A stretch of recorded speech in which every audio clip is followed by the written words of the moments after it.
Hello everyone, I hope you're all well and safe wherever you are. My slides differ from the book, so I'm going to point out a few key facts I want you to know. And we're going to be talking about political systems, but this also has to do with economies. I want you to think about how the economies and political systems are tied together and how they're different from each other. Okay, so originally, our political systems, as I've noted before, were the same as our kinship systems. But once food production became more common, societies became larger, and there was more complexity.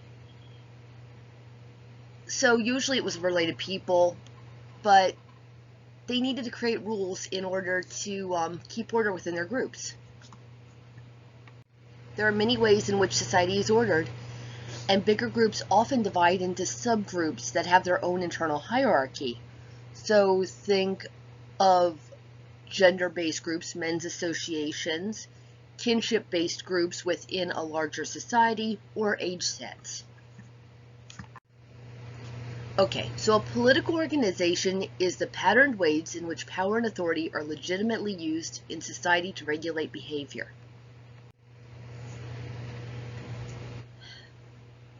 Looking at this picture, you can see an example of wealth disparity. There's fewer people with wealth and power, and there's many people with much less. Control of resources is power, and that creates wealth for the resource holder. So for a person that owns a factory or owns the rights to mine land, they are able to extract wealth both from their property and from the people that work for them. So there's social variations in the degree of access to material resources, power, and prestige. Political organizations are founded on power and authority. These are specifically anthropological or sociological terms. So power is defined as the ability to control resources in one's own interest. And authority is the ability to cause others to act based on characteristics such as honor, status, knowledge, ability, respect, and the holding of formal public offices. So power is the ability to control others. Authority is the justification for that. Hegemony is another key word you need to know. That's the dominance of the political elite based on close identification between their own goals and the larger society. Hegemony is convincing a group that the leadership shares their goals. People buy into this belief system, and it keeps the power holders in power. Okay, there are informal mechanisms for controlling a group. And in band societies and in tribal societies, these informal mechanisms are really strong. Gossip, ridicule, and avoidance are ways to keep rule breakers in line, and it's very strong. However, when you get a larger society, you need laws. That's social control and conflict management. It deals with a non-normative behavioral conflict and addresses disruptive conflicts. You guys are familiar with laws. If we didn't have traffic laws, imagine trying to drive. It would be hell. You couldn't just ridicule someone into driving better unless it's in your immediate social circle. Okay, political organization is the secular non-kinship means of organizing the interactions within a society and between one society and others. So there's many different types of political organization, but the idea is all societies have a means of controlling these interactions. And the next slide shows some of these types of political organizations. They serve the same function as the family, but involve more people and more complex interactions. They consist of bands, tribes, chiefdoms, and states. So if you look at the diagram below, a band is a bunch of interrelated groups that each of them are their own autonomous unit. they control their own plans. They get together for big festivities. They trade marriage partners between these groups because bands tend to be families. Maybe a group of brothers and their spouses, or a group of sisters and their spouses. So marrying within your particular band is too dangerous. So they come together for marriage partners. Tribes are slightly more formal. Each one has their own internal government, but they work together for the good of their community. So each of the tribes networks and has more closer affiliations, maybe to protect from enemies. Chiefdoms is leadership of several tribes, and these leaders then get together to discuss and form strategies for the whole.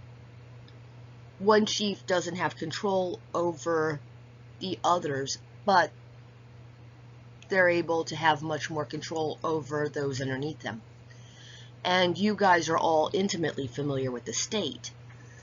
The state has group leaders. Those group leaders have leaders above them, and then a formal leader like a king, a president, or an emperor, some kind of very dominant figure above.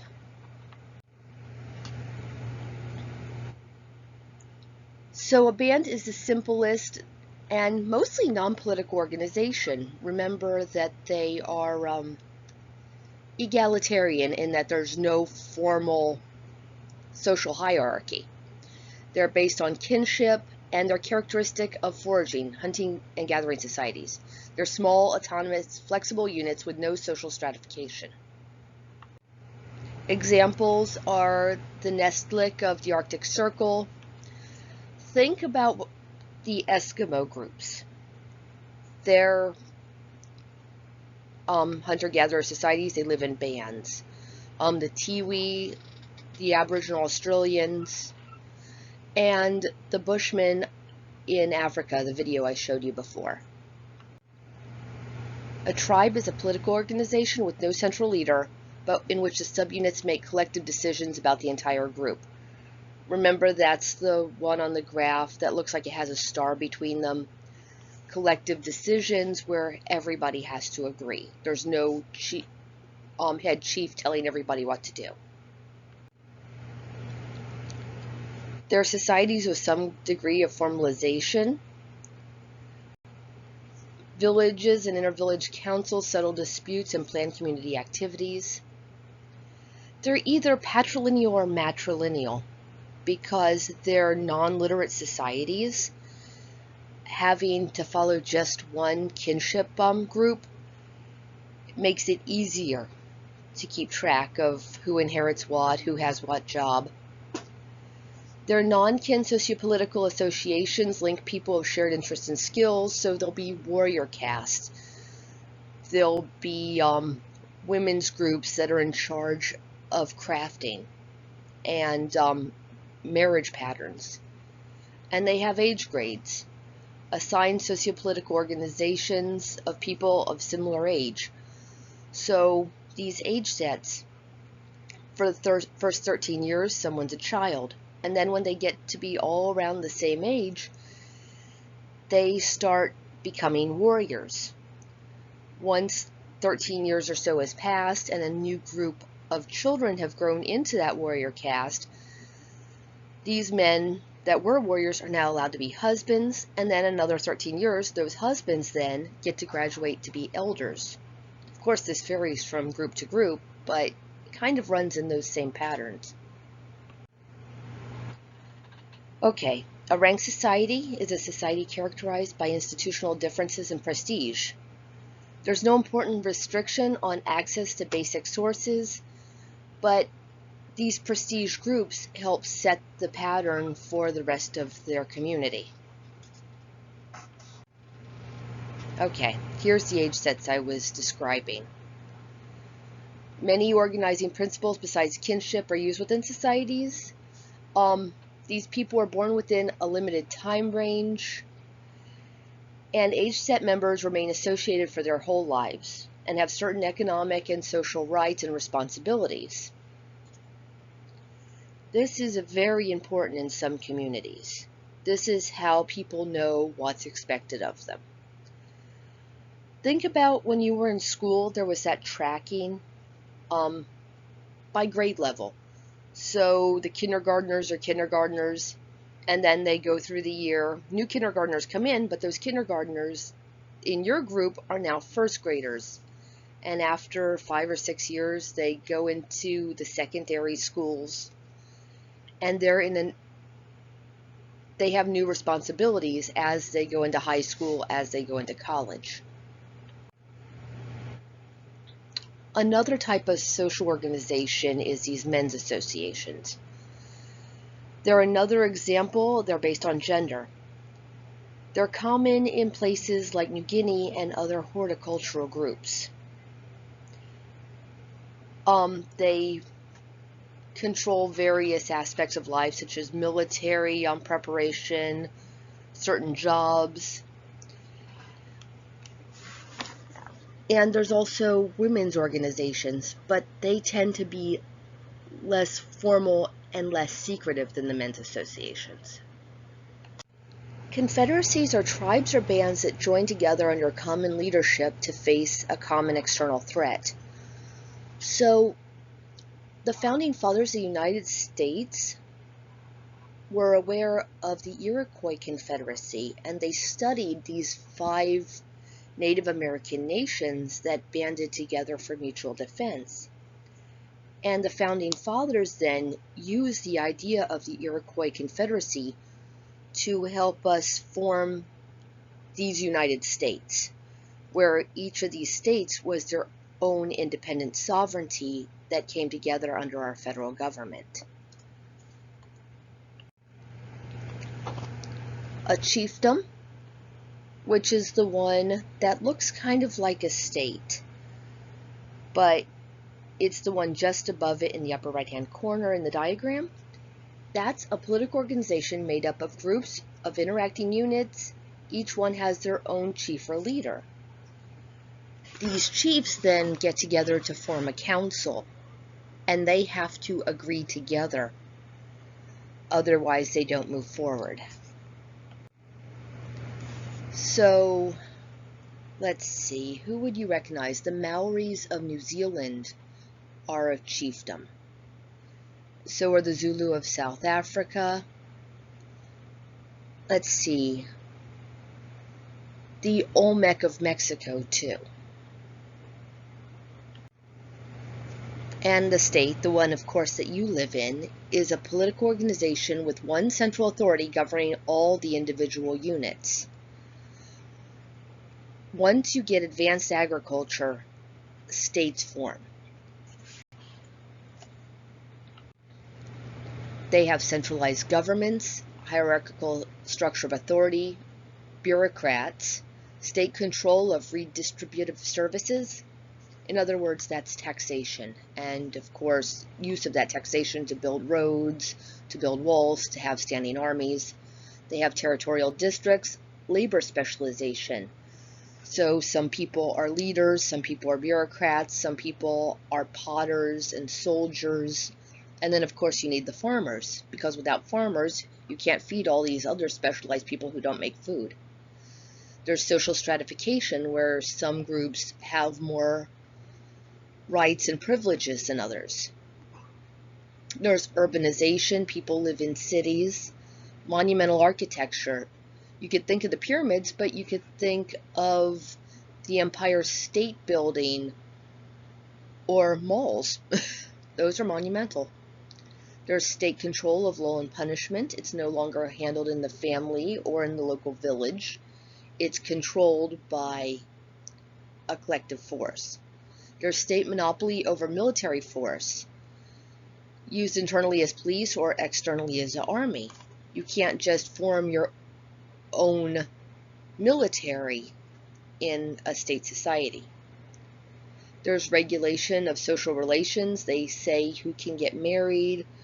They control families. There's delineation of rights and obligations as citizens. You're required to have an ID card. You're required to pay taxes and go to jury duty. There's integrated networks of communication and transportation. So the state helps regulate roads. They help in our country's constitution, when this country was founded, mail was so important that they put it's the duty of the federal government to make sure the mail gets delivered in our constitution. So government control of communications is important. And there's ideological support through religious and social ideologies. So society is supported by both religious institutions and a cult of democracy, or that the leader is put in place by divine right, depending on the country you're talking about. Countries are organized around market exchange. When we get to state-level society, you can't just barter anymore. There has to be a way to understand this exchange rate, and governments help put that in place. And I mentioned this before. Governments create public works, roads, monuments. They're all represented around a centralized political or religious power built by laborers free from creating food. They all have to defend themselves and have standing armies to protect these locations because other states are going to want their farmland. Okay, you guys understand the United States is a republic. State societies with elected rather than inherited leadership. This is a representative government. Everybody's vote tells their representatives how to vote. It's not a direct democracy. Empires are states expanded into larger units through conquest, occupation, annexation of new territories.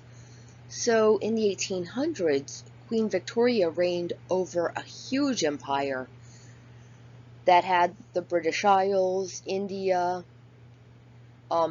Australia, Canada. There was this phrase, the sun never sets on the British Empire, because around the world it was sunlight on some part of her territory. Theocracies are ruled by religious leaders, in which the social order is upheld through beliefs of divine origin. It looks like the earliest state-level societies were theocracies. The first set of laws, Hammurabi's Code, if you look at the artwork from the time on the stelae that have Hammurabi's Code written, there's an image of this king being given these laws by their god. So it wasn't until after the medieval period that they stopped believing kings were put into place by divine right. Well, there were representative democracies in Rome before the medieval period, but it wasn't until later that non-theocracies started taking control of different states. Okay, now I want to pause and talk about nationalism. Our entire world right now seems to be going through a phase of nationalism. And on the whole, it has some really good aspects. It makes groups have a shared ideology. They have a shared language. They become a nation. And nations aren't organic. They happen through a construction of social and cultural engineering. Charismatic leaders create a nation. People are convinced or coerced into sharing a common religion, language, or ethnic membership in history. The problem with nationalism, though, is it can be taken to extremes. If we're this group, they're not us. So it creates an us against them and starts leading to ethnic tensions, rivalries. Think about the Hutu and Tutsi in Rwanda, or what happened in Croatia when they start saying, this is our group and this is their group. They had lived together perfectly well in the past, and then all of a sudden, by creating this nationalism, it sets up the potential for violence and potentially ethnocide. Okay, states have a monopoly on violence. Remember I said people can't create their own armies. So states are the ones that can create this monopoly on legitimized violence.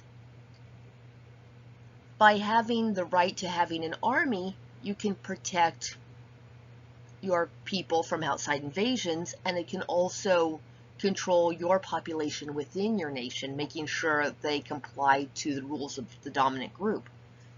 Nations can and do eliminate or force into submission those who refuse to conform or demand recognition as distinctive groups. Nations can and do wage war on other nations for religious, social, cultural, political, and economic reasons. Okay, and remember how I said there was a rise in nationalism?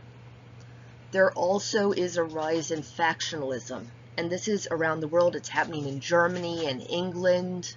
It's happening in the United States. There's a tendency for groups to split into opposing parties over political issues. Look at what's going on now with the Republicans and Democrats. This often causes violence and threat to political unity. And this picture is horrific. This was at a gay pride parade in June of this last year. So this is a group of neo-Nazis in the United States. Obviously, this man's urinating on a flag of Israel, and they're going to also desecrate a gay pride flag. And this factionalism or tribalism can be very dangerous. You see what's going on in American politics, trying to get these opposing sides to agree on anything. And of course, rebellion and revolution. This image is from China. They call this guy Tank Man. There was a youth movement in China in '89 trying to get the Chinese government to ease up on restrictions. And this man with his groceries walked in front of these tanks. And the tanks tried to go around him, and he moved in front of them again. He ended up getting on top of the tank and banging on it. It's a great video if you YouTube it. In this video, which was snuck out of China, the man didn't die, but he was probably arrested and not heard from again. But nobody knows. So, revolution and rebellion. States may be transformed from within as interest groups or factions compete. Reform or revolution movements may develop in response to perceived inequalities or injustices, or to effect more fundamental changes. Look what was going on in Hong Kong last year before this epidemic hit. I'm thinking a lot of rebellions and revolutions are on hold at the moment. So we don't know how this new epidemic is going to change things. We've yet to see that. What do you guys think? And of course, we discussed this in the past. There's two types of state formation theories: conflict theories and integration theories. So if you look at Das Kapital by Karl Marx, he thinks that capitalism is a natural outcome of the state, but eventually the workers will see that they're exploited and take over the means of capital, and eventually they'll evolve a new, more equitable system. But you have to go through this capitalist pain before the workers will actually take over means of production. Andrew Carnegie, who was kind of about the same time, was an American. Well, he wasn't originally American. His family was from Scotland. They came to America. He picked himself up from poverty and became one of the richest men in the world. He believed in this thing called the gospel of wealth and social Darwinism, in which the best and brightest will rise above the others, that they have an inherent understanding of business, they understand money better than everybody else, and because they understand money better than everybody else, they think that it's their right and responsibility to give communities libraries and concert halls and do things for the greater good because they're so much smarter and better than everybody else. So, who's right here? Karl Marx, in that the people are right and smart and should be able to control their own path, or that those with money should do acts of philanthropy for the greater good? Or is the truth somewhere in between here? What do you all think? Thank you all for listening to this lecture.